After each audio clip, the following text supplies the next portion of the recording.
Hey, folks. Welcome. Happy Tuesday. It is noon.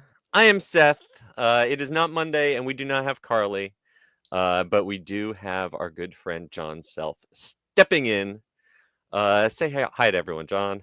Hello, everyone. I guess I'm sorry I'm not Carly. She's off doing something fun, I'm sure. I mean, I'm always sorry if it's not Carly because I love Right. hanging out with Carly, but it has been too long since you've been on the podcast, so it's good to have you back. Thank you so much for stepping in and joining. Carly is off on an adventure with the Disney Destiny, which we will be talking about very shortly. She's along with Matt and Jackie, our publisher. They're getting to cover the launch of the new Disney cruise ship, and they left us behind. What I'm sure there was room, right? I'm sure those were, and I'm sure there was food that needed to get eaten. That's true. Absolutely, we could have helped. We could have helped. No, I had enough of a Right. adventure this week. I needed a few days back at home anyway, so I'm not at all sour grapes about them not inviting me. But they could invite me next time. Next. Next time. Before we jump into the recording, we'll see. We've got first up in the chat today, Orange Blossom and Tails. Welcome. Thank you for joining us. Give it just a few more seconds to let some folks tune in. And then we will do this thing. Anyone else want to comment? No? All right. Well, what do you say we kick this thing off? You ready to go, John? I'm ready to go. I can't comment. I'm in the stream this time. I'm sorry. Okay, that's right. I always rely on you to say hello. All right, here we go. We are going to kick this recording off in 3, 2. Please lower your head and watch your step while boarding. Welcome to the Attractions Podcast. You are all clear for dispatch. Have fun.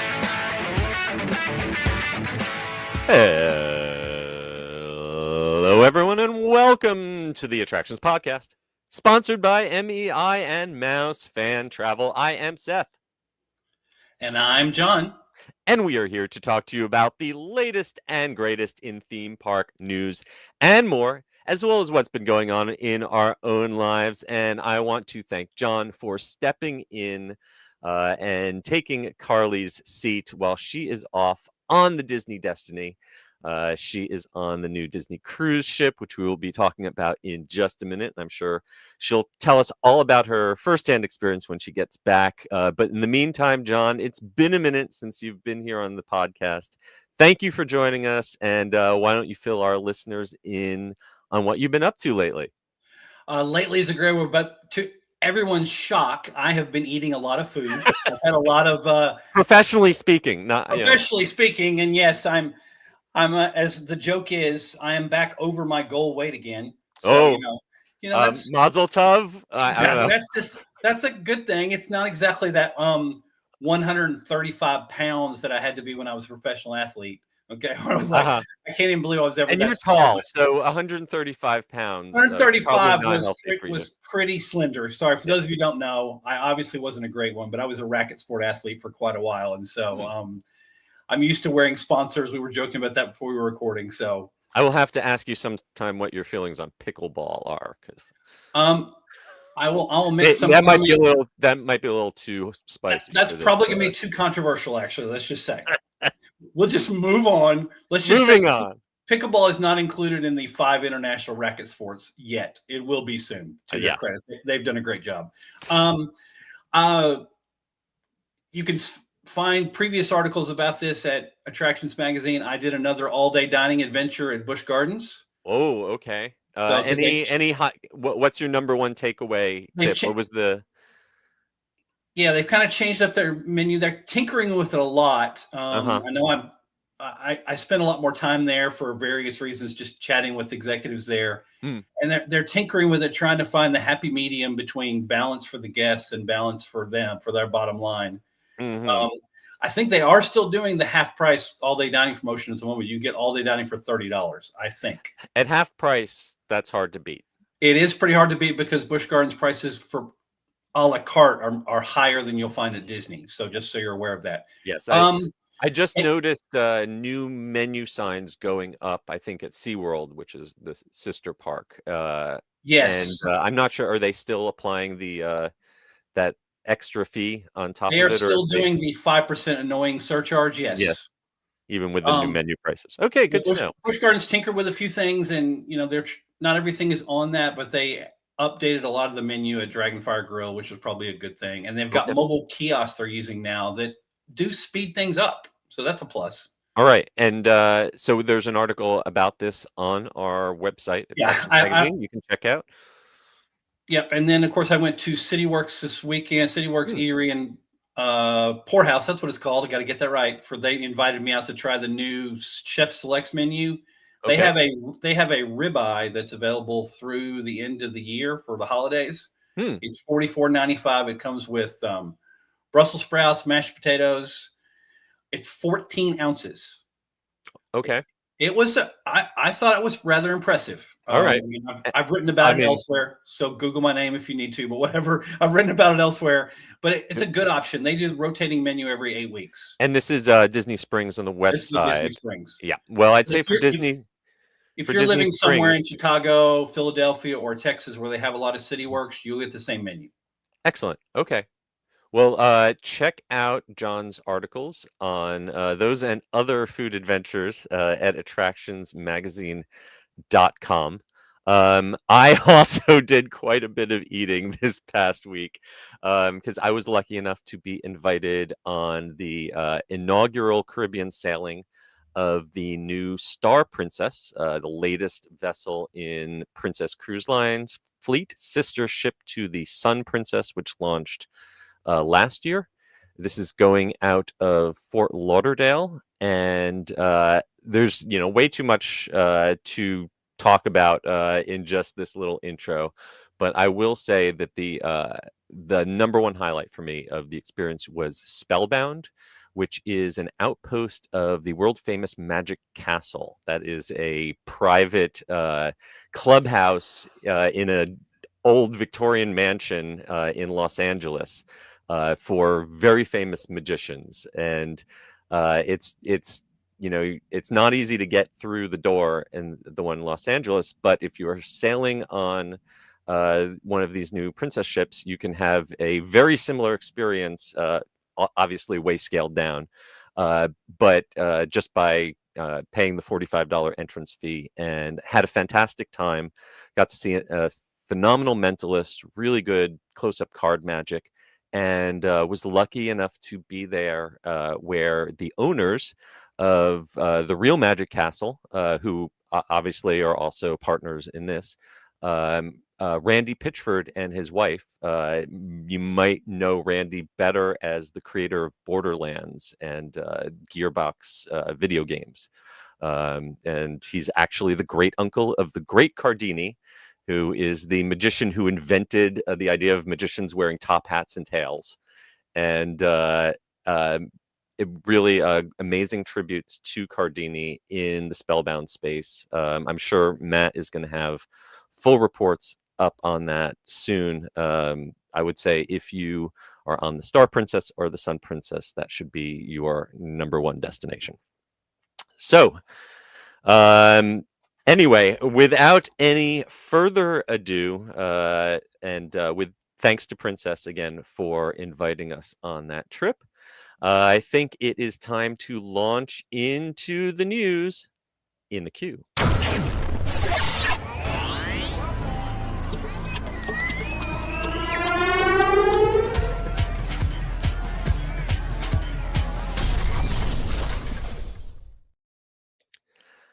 So as I was getting off of the Princess Cruise with Matt and Jackie, I was heading back to Orlando, but they were heading right next door where the Disney Destiny was also parked. And they are currently on the preview sailing. It is had its first official sailing with paying guests starting on November 20th. John is doing a Cher style costume change. I'm just trying Make to, sure get in theme. make sure he is properly themed for this discussion. All right. With his Black Panther ball cap. Wakanda forever. Yes, sir. So the Disney Destiny, now in the middle of its preview cruise, is the new Heroes and Villains cruise ship, the first cruise ship to heavily feature Marvel superheroes. And we have a website, a web page at attractionsmagazine.com where you can right now find over 140 photos of the new ship, and it is being updated daily throughout this cruise that's going on right now. So over this week, bookmark this page on attractionsmagazine.com and keep heading back to see this beautiful new ship.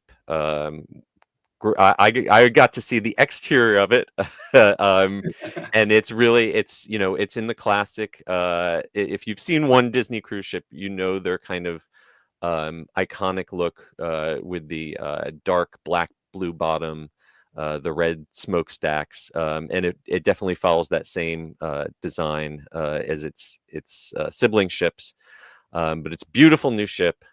And it's got Spider-Man shooting webs at some spider bots on the back of it. Really enjoyed seeing the outside of it, but you can get to see the inside of it. Starting with, I know what is probably John's favorite feature, the Grand Hall, which features a fantastic statue of Black Panther with a Black Panther. I think this would be your first stop for a photo op, right? I'm sorry. Are there other stops? I'm sorry. Those of you who don't follow me on social media, I have kind of a Black Panther obsession with T'Challa and everything else. So yeah, that statue is part of the Grand Hall, which is both an atrium and also a performance space with a large stage. And if you head on over to our social media accounts, I saw Matt posted a clip of the late night adults only Deadpool show that happens on this stage. There's two original characters they've created for the ship, and they do it's kind of PG-13 Marvel superhero show with some pre-recorded clips from Deadpool that definitely push the boundaries of what you would expect to see on a Disney cruise ship. Something that's a lot more family friendly is the Pride Lands Feast of the Lion King. This is a dinner show. This is one of the main rotational dining shows that you'll get to visit during the show, and it's almost like a condensed version of in the style of the Broadway Lion King show, but done in the round inside the theater while you eat, or I'm sorry, inside the restaurant while you eat. Other great photos that you will catch on our website include another spot that I'm sure John would want to stop by is the Sanctum Bar, based on Doctor Strange, and the the signature item that the bartenders have here to help assisting with the drinks is a sling ring. And I've heard these are not for sale. So I'm wondering how long it is before one of the bartenders has these stolen off of them. Those are not for sale, and I'm not sure how this affects their ability to maybe it improves their ability to make drinks. I don't know. Yeah. Oh no, I'm sure. The bar really looks good. It actually really reminds me of the Marvel bar that they have in the New York Hotel over in Disneyland Paris. But even more lush, more rich decoration. There's also a Pirates of the Caribbean bar, not terribly unlike the one that was recently installed in the Magic Kingdom, but though I don't believe this one has any animatronic parrots. And another highlight that Matt took some great pictures of is DeVille's, which is the Cruella de Vil themed piano bar that I know a lot of people have been looking forward to. Matt, was there? I gotta ask, are you a cruiser? Have you been on a Disney cruise? I have not been on a Disney cruise. If you were to be invited on the Disney Destiny as you were going through this very long list of new additions and attractions, is there anything that jumped out to you? Well, I mean, obviously, I got sucked into the to anything that was Marvel related Of course, yes. because here in Florida we get the '90s Marvel version of Universal, which is done very well for the '90s version. We Uh-huh. do not get the MCU version. Yes. I uh I'm curious. There is no Marvel live stage show. Hmm. For me, a big highlight, other than the eating on any Disney cruise, are the Broadway style made stage shows. And we did get a stage adaptation of Hercules, which people have been begging for Yes. 4 years. And I know that is definitely going to be popular. I'm looking forward to seeing Matt and Jackie's review of that one. And you are able to meet some Marvel characters, including T'Challa. But other than that,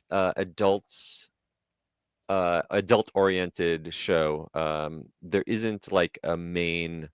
There is the Sounds of Wakanda, which is a musical presentation Mhm. themed to Black Panther, which we've got some photos from Disney yet, but I've not seen video of that one yet. Really looking forward to seeing that one. Of course, if you actually want to get some sunlight during your cruise, What?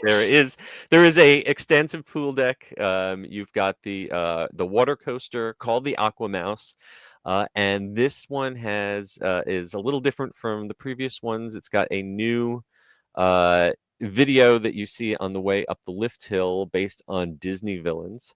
I'm wondering if we're going to see any little subtle hints at what you might see in Villains Land coming to the Magic Kingdom in a few years. And other things that we've discussed previously include Edna a la mode Suites. That's the Incredibles themed sweet shop. It's got some really fun decor. As I said, Matt is going to be sending us new photos and videos all throughout this cruise. So I really encourage you to head on over to attractionsmagazine.com. We already got everything from the merch to the carpet patterns. And I gotta say, one thing that I really, really appreciate about Disney is the carpets in their cruise ships. If you've never been on a cruise ship, it's hard to underestimate how easy it is to get lost on these things because they're so big. And in a lot of places, like, because of the structure of the ship, you can't get there from here. You got to go around and down and up and there to get there from here. The cruise ship I was just at had very lovely abstract carpeting that was not designed to show any sort of orientation. It all just kind of blended together. Whereas Disney, as you can see from this photo, it very deliberately designs all their carpet to have clear directional lines, and you always know which way you are facing. All the carpet faces the same, so you know which is the front of the ship, the back of the ship, the port side, the starboard side, and you can always look at the carpeting and orient yourself. So bless you, Disney, for continuing that tradition. Thank you. Of course, there are other traditions carried over from previous Disney cruise ships, including the 1923 restaurant and the Worlds of Marvel restaurant. I'm sure that's where John will be happy to dine. The adults only Palo and Enchanté. The Haunted Mansion Parlor, which proved so popular, is back. And you also get the Seas of Adventure and Frozen live shows, along with the Hero Zone and Oceaneers Club. So we will be as I said, continuing to post photos and videos, documenting this beautiful new ship all week long. And hopefully we will hear back from Matt and Carly when she's back about their firsthand experiences on this new ship. If you want to imagine, plot out what you would do on here, we've also posted the deck plans, all 12 decks, uh, line by line. We've got the official deck plans. You can zoom in on them, see exactly what is located, figure out how to get there from here, because like I said, takes a little while to figure out how to navigate. I gotta say it took me a good 4 days to figure out where I was on the Star Princess. And what I really love is in addition to the orthogonal deck plans, there's also like a fun map of the whole ship, which is a cutaway view with illustrated depictions of what's on each deck, and it's really quite adorable. You can zoom in on these and look at all the little details. So I encourage you to check that out and bookmark that on attractionsmagazine.com. Check back all week. Next up, we are going to stick a little closer to home. The Mickey's Very Merry Christmas Party has returned for the season at the Magic Kingdom. And we have a breakdown of exactly where to find each and every character, both all of the characters that are listed in the official My Disney Experience app. And we've also sourced a few character locations from our friends across the internet. We've listed those sources at the bottom of our article at attractionsmagazine.com. So if you are planning on attending Mickey's Very Merry Christmas Party this season, we really encourage you to maybe even print this out and mark up who you want to see, because trying to see the characters at these hard ticket events is a competition sport. Have you Yes. attended one of these before yourself? I have always done the Halloween, not done the Christmas Yes. version, but the characters are a contest on themselves. It's about, and it Absolutely. changes. You feel like it changes while you're there. Of Mhm. well, this character will come before the party starts. Well, this one will. Well, no, they're not going Yep. to. And so you got to kind of watch that. I mean, I Yeah. sound like I'm making fun of Disney. They do a great job of making sure there are all kinds of characters out. Yeah. But they're, a lot of these characters only come out during these hard ticket events. They're exclusive, or they've got exclusive costumes on, and it really creates FOMO. These tickets to these hard ticket events. I remember when I first started attending the Very Merry Christmas Party, it was a less expensive alternative to going Yes. during the day. It is no longer a less expensive alternative. It's a full fare experience. You do have reduced wait times for many of the attractions because most of the people who are attending are concentrating on these kind of exclusive experiences like the characters. So plan out your evening and really, pick who your one or two most important are, because you may invest literal hours standing in line. And a lot of they have to rotate. They can't be out forever. So you might be in line and they have to go and take a break, and you might just have to wait it out.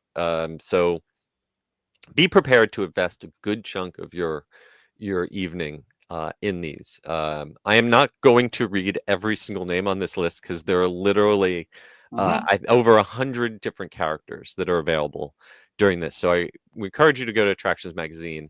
But a few of the highlights every year, Jack Skellington and Sally, they got redesigned masks in recent years. I think they look much better than the old ones did. And this year you'll be able to find those Nightmare Before Christmas characters in Town Square Theater. Captain Jack is going to be found out in Adventureland, and he always has great interactions. You'll find him outside the Pirates gift shop. and some others that you will find include Stitch, who's going to be in Tomorrowland across from Monsters Inc. And Tiana and Naveen are going to be found in Liberty Square in the Enchanted Glade gazebo behind the Christmas shop. In addition, I honestly, I'm not crazy about lining up for characters. I would rather hang out and dance with a character. Well, I don't dance, but I'd rather hang out and watch characters dance at the dance parties. There's a Disney Junior Jingle Jam that they do inside Starlight Cafe, which is absolutely adorable. You've got Doc McStuffins, Timon from the Lion Guard, Fancy Nancy, and Vampirina are going to be there. And there's a random assortment of characters in Club Tinsel. The exact details on that one are kind of TBD and subject to change. It's kind of whoever shows up. The most efficient way to see the most number of characters with the least amount of waiting is to see the Mickey's Once Upon a Christmas Time parade. And of course, you're going to see all the Fab Five, all the classic characters. There's a Frozen unit. There's a Wreck-It Ralph candy unit. Of course, all the princesses. And the finale is Santa Claus with his reindeer and a whole bunch of Christmas-themed Toy Story characters.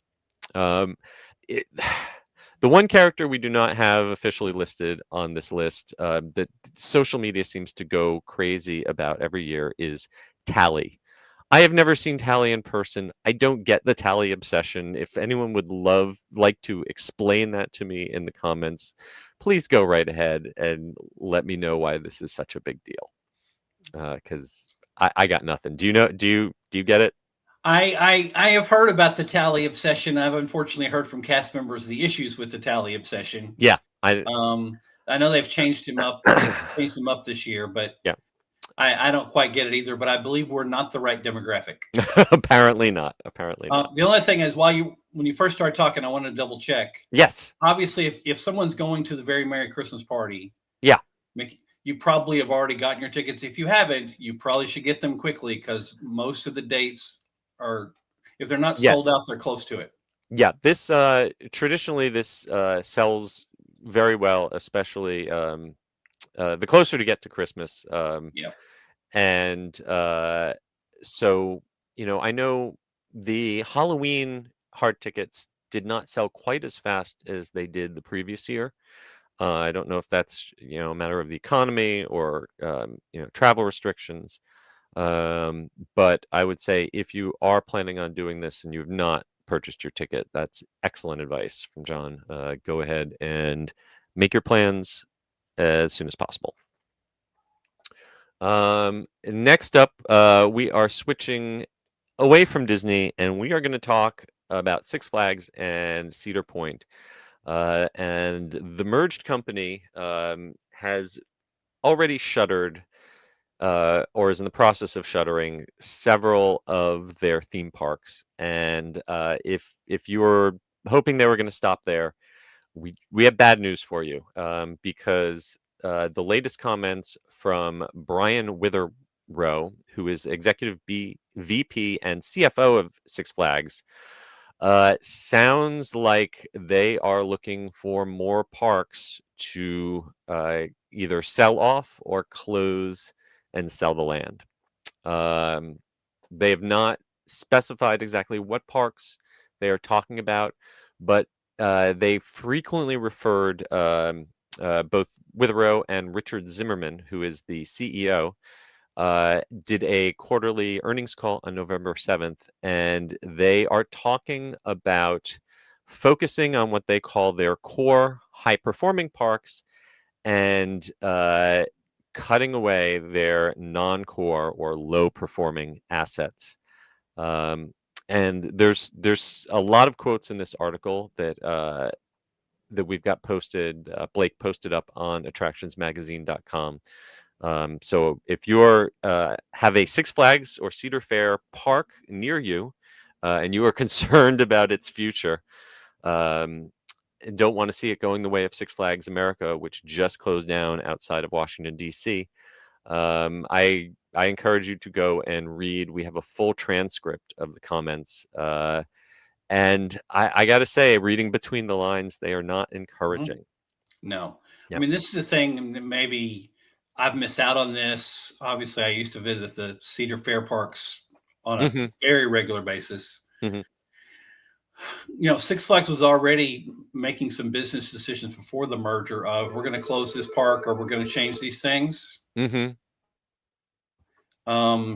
But it's a merger. We had to expect some of this. The question Absolutely. is, you don't want it to be your park, and I get that. No one wants it to be their home park. Right. Yes. As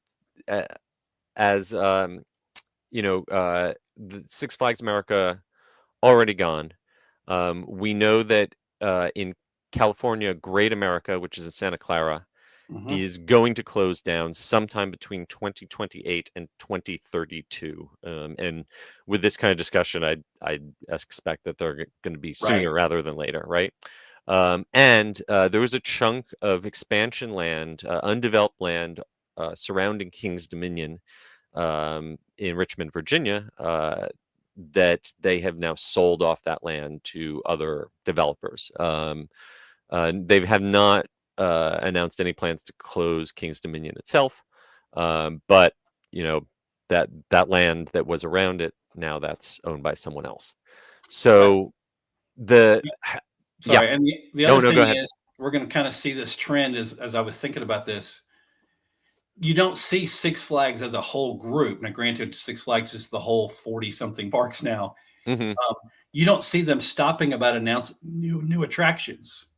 Right. New attractions are still, I think it's in Blake's article, new attractions are still are coming. Yes.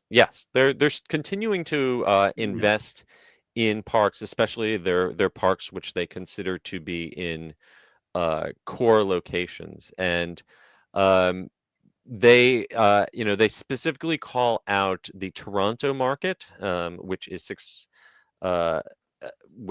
Canada's Wonderland. And they also call out the Southern California market, which is Knott's Berry Farm and Six Flags Magic Mountain, as the ones where if they wanted to sell the real estate, they could probably get a lot of money on it. But they specifically say that they're not that they are not interested in doing that right now. So I think those parks, those are safe. I think Cedar Point's.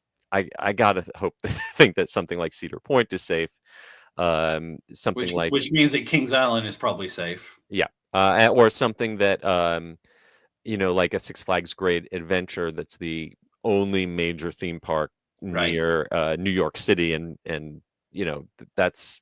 I got to think that's got to be safe, but anything in between, and the statement in here that really worried me about the culture of Six Flags. You would like to think, hearkening back to the days of Walt, when he created his film studio and created Disneyland. His goal was to create entertainment, and making money was a byproduct of that. They very explicitly say here that there are mini cash cow. There are parks that are mini cash cows. They specifically use the word mini cash cow. They say they have parks that don't require a lot of capital. They generate a nice amount of earnings. And reading between the lines, there's smaller regional parks that are important to the communities that surround them. Right. But and they will continue to just nicely churn out a small amount, enough amount of money so everyone gets paid. They make a nice little profit. And they say that back in the day when Cedar Fair and Six Flags were standalone portfolios, there's a place for that. There's a home for that. That's good. But they explicitly say now that we're a bigger company, we're going to focus down, and we want to shrink our capital needs, and we want to risk our liability. Our objective is making money. Entertaining people in a theme park is just a byproduct of that. It's a complete inversion. So even though a park isn't costing them money, even though a park is making them money, even though a park is enjoyed by the people who go there and is not a drain on them in any way, that's not good enough. Right. That's not good enough anymore. That's scary. And I feel the pain of this coming from Yeah. one of my previous vocations working in the tennis industry. People come to the tennis club to experience things. People come and they're like, well, why does it cost so much? Well, we have to pay people. Mhm. We have to pay these people, Mm. and we have to, we can't just take a loss. And Yeah. but it's fun. I get that. Yeah. So I understand the Yeah. discussion on both sides, but it is tough to think of our playgrounds, Yeah. granted high price playgrounds, Yeah. but our playgrounds being someplace they have to make money. Yeah. And I mean the one silver lining that I could, see maybe possibly is for some of these parks that they say are generating earnings, are generating cash flow, just not enough for the Cedar Fair, Six Flags mega corporations tastes. Maybe there's an opportunity for local investors for these to become truly Right. local regional parks once again, because a lot of them were not originally built by Six Flags or Cedar Fair. They were assembled as a portfolio, and maybe they could once again stand on their own. They would lose branding, they would lose IP, they would probably lose, the kind of investment that brings in new attractions on a regular basis. But maybe they could go back to providing, more balanced, family-friendly policies, family-friendly environments. Really serve their local customers. Maybe that could be a silver lining for some of them. Who knows? Yep.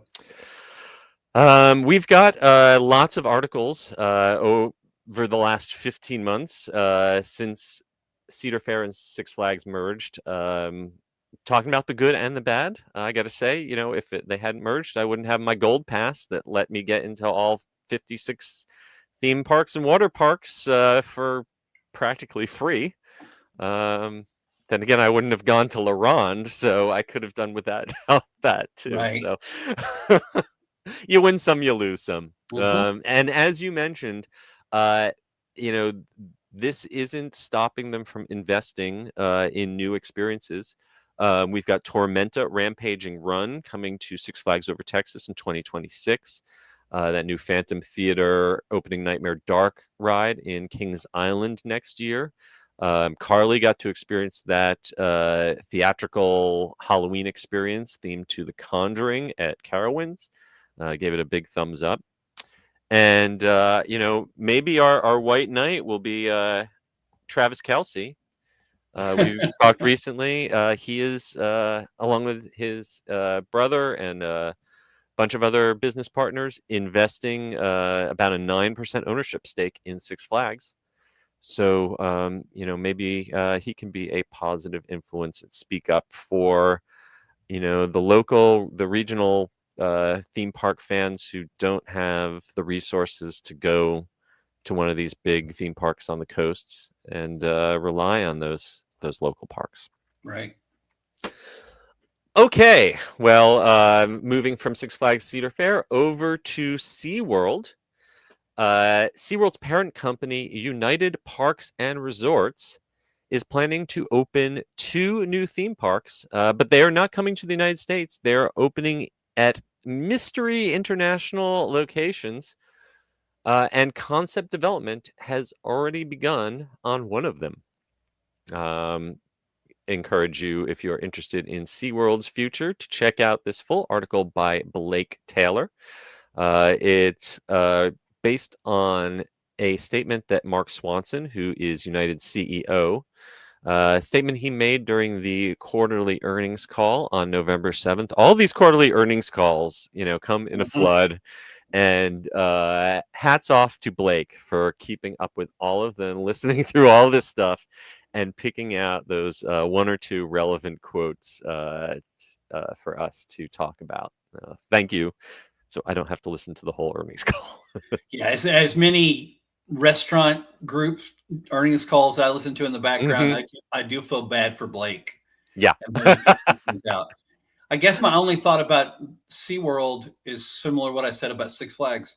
The United Parks and Resorts are not stopping opening new attractions. I mean, Right. SeaWorld is already, for those of us who have the Platinum Pass, which is kind of the equivalent of your Six Flag version, Mm-hmm. where Yep. I can go to all the United Parks in the US, they're already promoting and saying, we'll give you early access to the new Sequest ride coming early. Yes. They implied early 2026. Mm-hmm.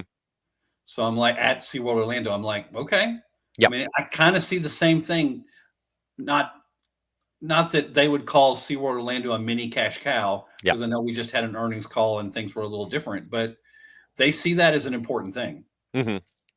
Yes, you're absolutely right. You know, this article here is focusing on the positive side of the update, which was that they are in active discussions with potential partners, which we knew about back in August, but we now know that they have signed a MOU, which is a memorandum of understanding, uh, this past quarter with an international partner, and they've also entered into a development advisory agreement for concept development work on one of these international parks. And as John said, they're also continuing to announce and open domestic attractions. However, they also admitted in their recent calls that their earnings have not been what they wanted them to be. Right. There's definitely been a slump in attendance. I don't know if any of that can be directly attributed to Epic Universe, though I would not be surprised if that day at SeaWorld is getting eaten into by Universal. But I will say I have some hopes for these new international projects that SeaWorld is talking about, because their last international project, one that Swanson specifically mentioned in this earnings call, is SeaWorld Abu Dhabi. And I got to attend the opening of that a couple of years ago. And that was by far the best designed SeaWorld I have ever been at. So if these other international parks are following that same model, then I would say they definitely have potential. All right. I know you spend a lot of time at SeaWorld, John. I hope someday that you get over to the one in Abu Dhabi. Well, I was going to quiz you. It might make it hard for you to go back to the one. I tell you, it's tough for me to go back to Orlando after having people seen who've been to SeaWorld Abu Dhabi talk to me about how it's kind of the comparison of a Disney park in Asia. Yes, it is. So, yes, it's a bit, comparing to the Tokyo Disney Sea level of immersion and detail. Absolutely. All right, and then next up, we're just talking about Abu Dhabi, right next door in Saudi Arabia.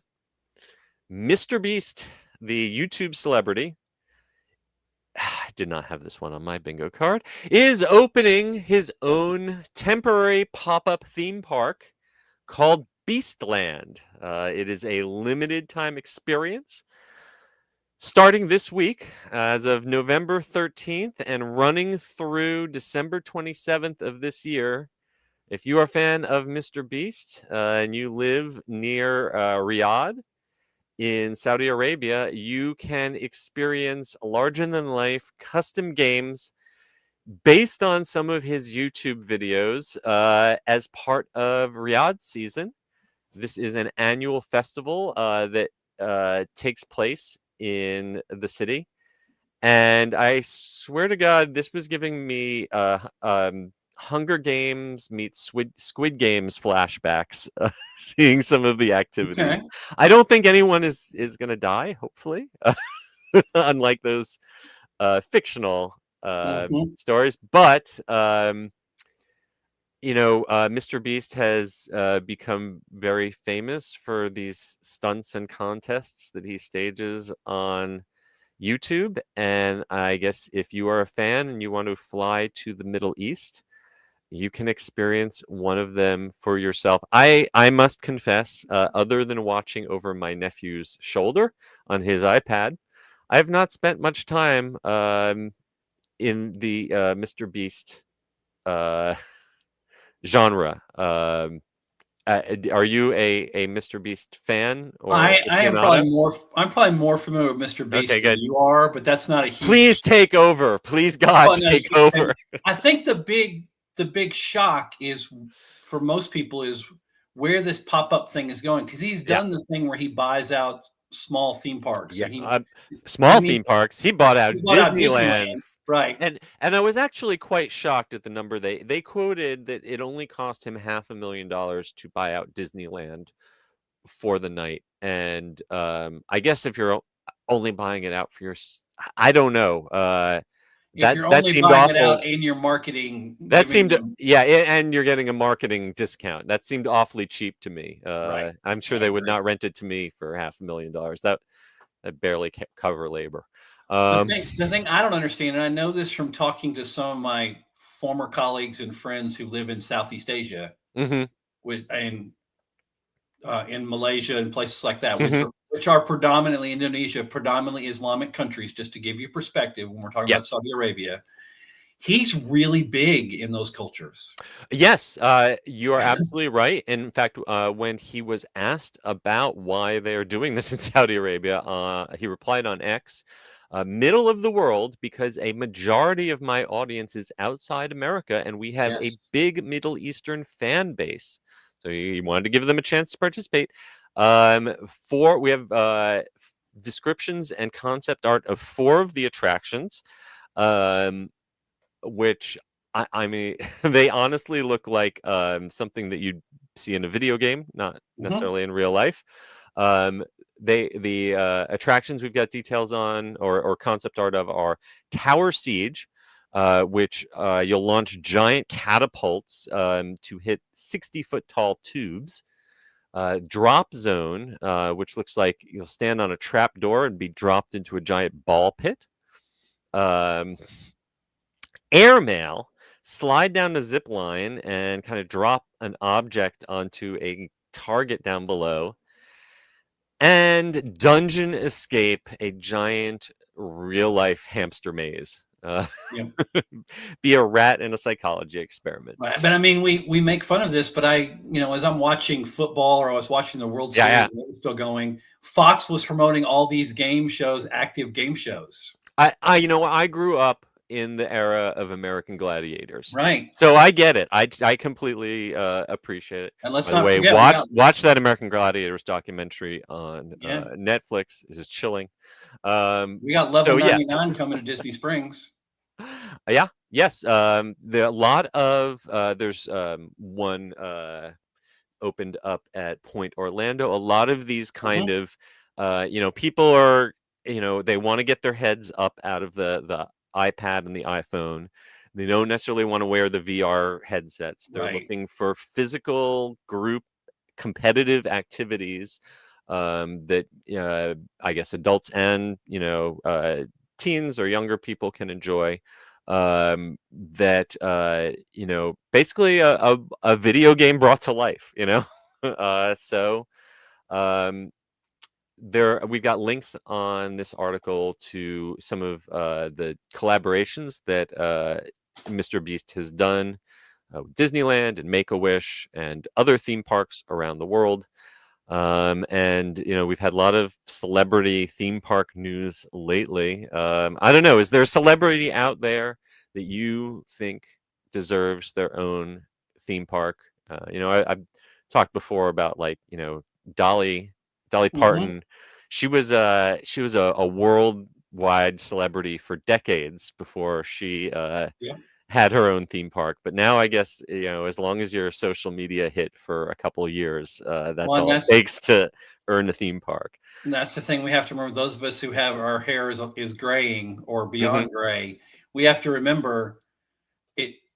It doesn't require longevity. It just requires the popularity Yeah, and enough of time. That's not a criticism. It's just the culture we live in. yeah. And Um, so So we'll see how that goes. And we will also see, this is obviously a pop-up temporary park. It Right. will disappear before the end of this year. Some of these other celebrity-based theme parks that are promising more permanent installations, we'll have to see how those age. All right, and so that is going to. Oh, I'm sorry. I had one last story that I wanted to slip in here that was not on our official pre-show list. I'm springing on John here, but I had to mention Busch Gardens Williamsburg recently revealed just a couple days ago that Verbolten, a ride that already replaced a beloved classic, The Big Bad Wolf, is getting not replaced itself, but reimagined. It is becoming Verbolten Forbidden Turn. This was revealed just a few days ago on the 8th. You've got a chance to ride the original Verbolten now through January 4th, but on January 5th, it will disappear and reopen sometime in 2026 with a new, I guess, darker theme. They say the fairy tales are fading away, and this will be a new adventure in the Black Forest. Head on over to Busch Gardens Instagram page to watch a little CGI rendered reel teasing the new theme. I assume that maybe we'll see some new props in the queue and pre-show. And then the ride has an indoor section, and I'm looking forward to maybe some new scenery and effects in there. I really enjoyed this last time I was out at Busch Gardens. Have you ever been to Busch Gardens Williamsburg? I'm a former season pass holder at Busch Gardens Williamsburg. Yes. I've been there a lot. The thing when you mentioned this, it is an interesting contrast. We're talking about how SeaWorld Orlando is expanding and adding stuff and adding a new dark ride.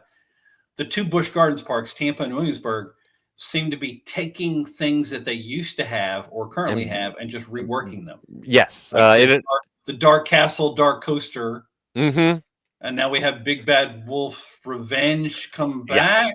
We've seen a lot of upcycling, retro reimagining, rebooting. Right, I'm not saying that's a bad thing because I think it's Big Bad Wolf Revenge. I've not been on it. Is basically the equivalent of Phoenix Rising at Busch Gardens. Yes, but with much better theming. Yes. Trust me, I believe I was Attraction Magazine person at Phoenix Rising thing, and they were talking about the improved theming. I'm like, yes, this is improved theming, but it's not theming.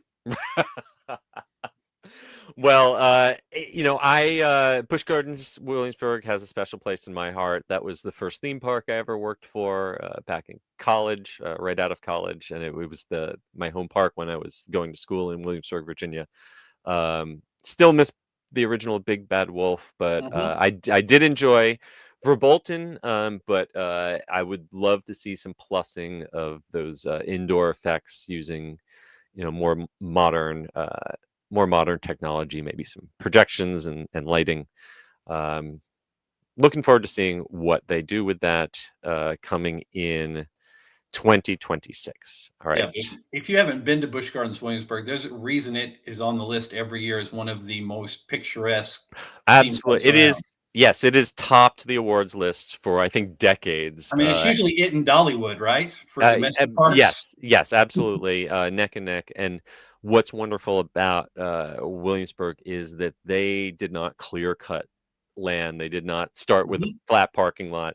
It is a rolling, scenic, wooded area along the river, and the park just kind of integrates into the natural terrain in a way very few theme parks do.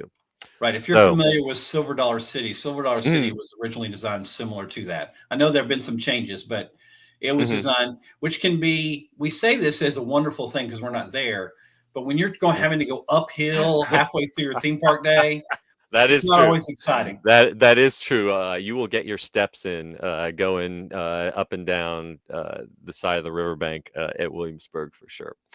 But it's worth it. It's worth it, and if you can manage it, yeah. All right. Well, before we jump into our main attraction, it is time for us to hear a quick word from our sponsor.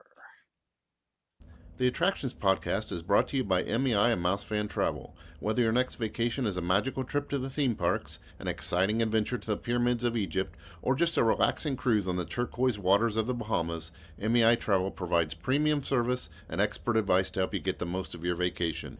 They are always free of any hidden fees or costs to you. Visit them at mei-travel.com. And while we're at it, Our Epic Universe magazine is the ultimate grand opening souvenir for Orlando's newest theme park. It's got 64 pages of photos, vacation planning advice, and behind-the-scenes secrets from all 5 portals: Super Nintendo World, Dark Universe, the Wizarding World of Harry Potter, Ministry of Magic, How to Train Your Dragon, Isle of Berk, and Celestial Park. It's not every day a new theme park opens in Orlando, so mark the moment and celebrate history with the Attractions Magazine Epic Universe Grand Opening issue. Now available at attractionsmagazine.com. It's time for the main attraction.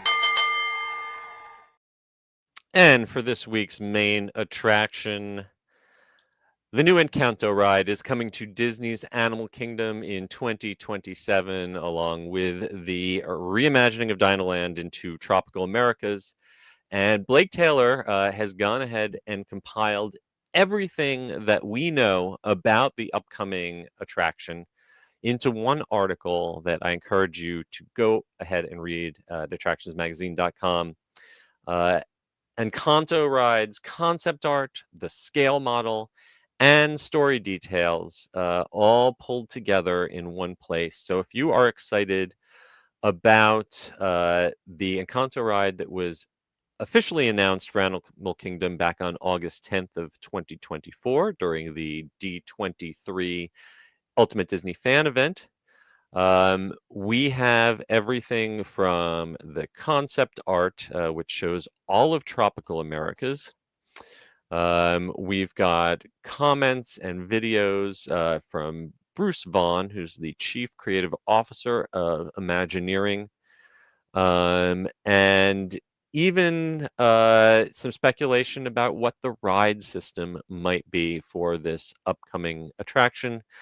That is going to be sitting right about where the old Chester and Hester's Dinorama once was. Pour one out for Chester and Hester and Primeval Whirl, possibly the ugliest section of any Disney theme park ever built. That's a tough argument to go against. I'm sorry. Intentionally ugly if you talk to the Imagineers, but ugly is as ugly does. That's what Forrest Gump's mom used to say. So Dinoland, the last remnants of Dinoland, which basically right now is down to just the dinosaur ride and the restaurant. Basically everything else is a sea of construction walls right now. That's all going away permanently on February 2nd so that it can become Tropical Americas. And sometime in 2027, we will be able to get to experience the movie Encanto specifically. And this is, I think, we have had Disney rides that were sequels. We've had Disney rides that were kind of like, mid prequels. I think this is the first time where we've done the Harry Potter and the Escape from Gringotts thing.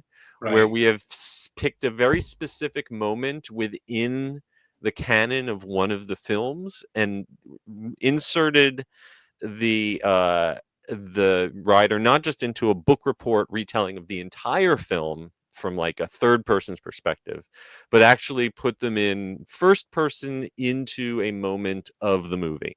So the moment of the movie, if you remember the movie Encanto, when Antonio Madrigal receives his gift. Each member of the Madrigal family has a ceremony where they get their magical ability when they become of age.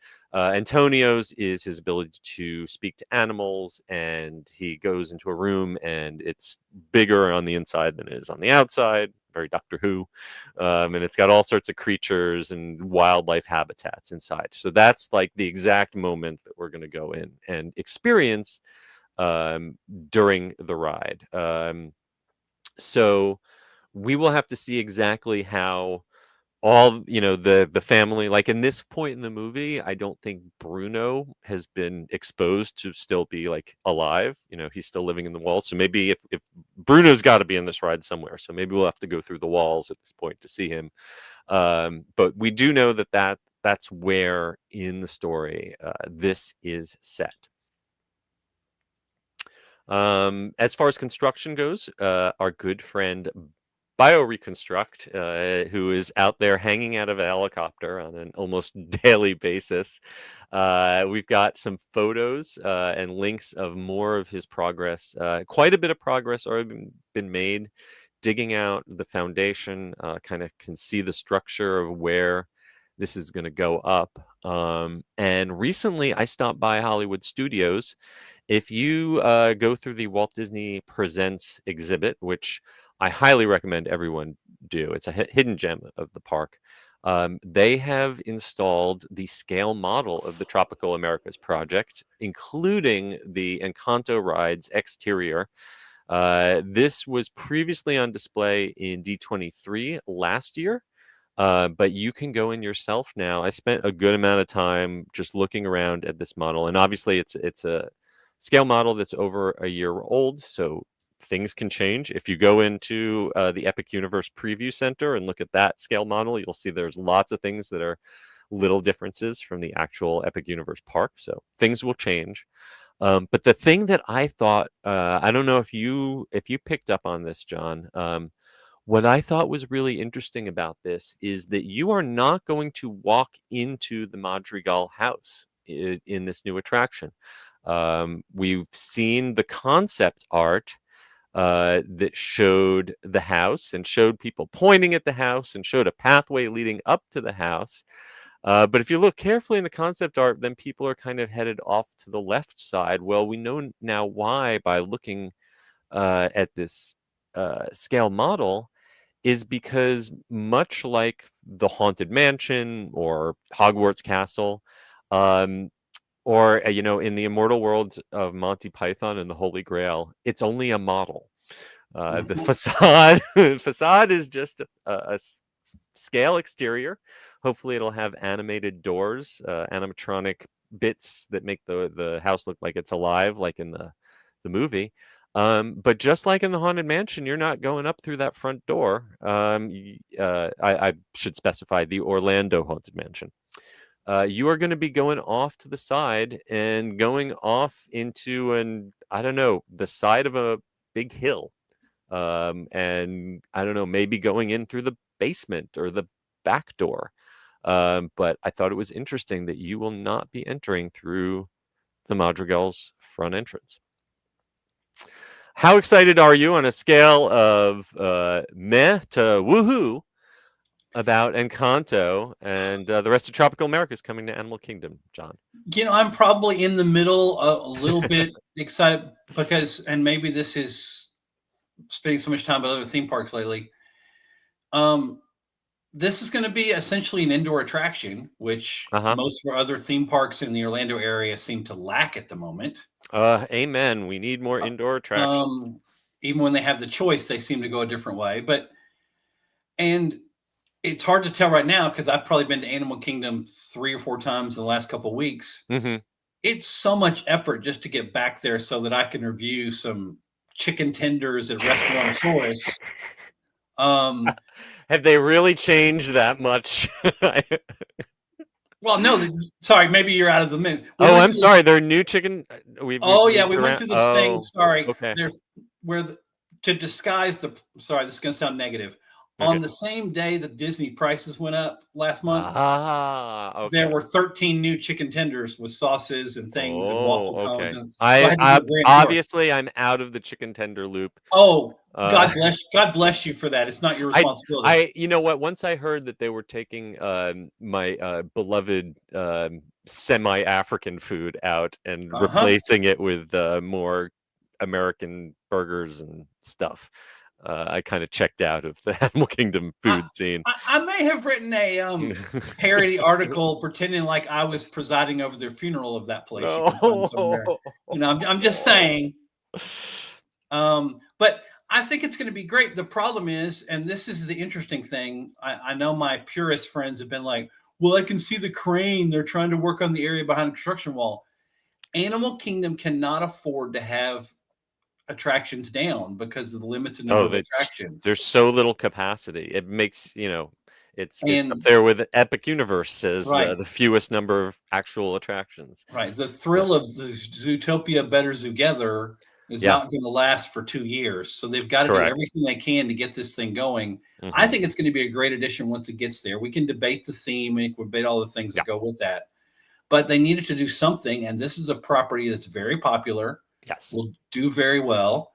And I think, I think it's a good thing, but it's a Disney project, so they're either going to do really, really well, which is why they often take so long, or we're going to wonder why you took so long. Hmm. My biggest question mark right now with this attraction is, what is the ride system going to be? I've seen Mhm. lots of speculation about the hardware, and I think it's very interesting that the all the concept art we've gotten is very carefully cropped to conceal what the actual ride system is going to be. I've heard speculation of maybe a boat. I've heard, I know there are people who are wishing for a trackless dark ride. I think the trackless uh, phase has kind of come and gone. I think a lot of parks have decided that trackless is more trouble than it's worth, at least with current Mhm. technology. My bet is kind of is that it's going to be an omnimover similar to like the Journey into Imagination omnimover, where it's not a continuous chain, but like a short chain of 3 cars, 4 cars Right. that move together in a pod. But I have no inside information. That's just my gut. Yeah, if you really want to break down the concept art, it looks like they're implying that it's a boat ride, but they are Mhm. leaving themselves plenty of options. Yeah. We'll find out. I guess the best way will be to keep watching BioReconstruct's Mhm. aerial photography to see how that foundation develops, and keep checking in with attractionsmagazine.com, because when information is released, we will bring it to you. All right. Well, thank you for sticking with us. Before we go, I want to check in and see with some of our folks who are leaving comments. Brian Sager wanted to stop in and thank you for reminding me. Happy Veterans Day. Thank you for everyone who has served and protected our nation. Much appreciated. Hope you are having a well-deserved rest today. Also checking in was Carmine C. Dino. Hi, Carmine. No problem being late. Glad you were able to make it. Wanted to chime in saying that you think Six Flags should sell Frontier City to Hershend. Hershend definitely knows how to have a chain while still having each park Mhm. have its own unique regional identity. So that could be a smart idea. And you don't want King's Dominion to close. Yeah, neither do I. Hope that they can stay open for many years to come. And I know I was a little disappointed of Dinoland going away, because Dinoland has some of the best layered, under the radar storytelling in Right. all of Disney. Most of which goes completely ignored by people who never read the bulletin boards. But Uh-huh. I will definitely miss that. But yeah, I think expansion rather than replacement, that would always be great. But time moves on, and we're here to bring you the updates. We can't stop progress, but we can tell you about it. Well, thank all of you who joined us and commented. Before you go, we want to thank you, our sponsor, MEI and Mouse Fan Travel again. and remind you to pick up that copy of our Epic Universe magazine at our website. And also, please give us a rating and review on Apple Podcasts, Spotify, or wherever you happen to listen to us. Also, please give us a like and subscribe on YouTube, and be sure to follow us at attractionsmagazine.com or search Attractions Magazine on your favorite social media platform. John, please let everyone know where they can follow you on the interwebs. When you're not reading whatever food article I'm writing at Attractions Magazine. By the way, Festival of the Holidays is coming up, so get ready. Coming up soon. I'm probably easiest to find on X or Twitter at Pastor John Self. It's PastorJon, because H's are ooh, Self. And then on Instagram, it's easy. If you're not an X person, Instagram is john.self37. Much easier. Yes. You can find me at Eskabursky or at the Unofficial Guides, and you can pick up copies of my new 2026 guidebooks at theunofficialguides.com. And until next week, when Carly will hopefully be rejoining us.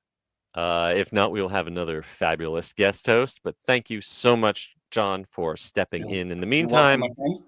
Until then, we hope you folks stay safe, try something new, but most importantly, have fun. We'll see you again next time. Bye.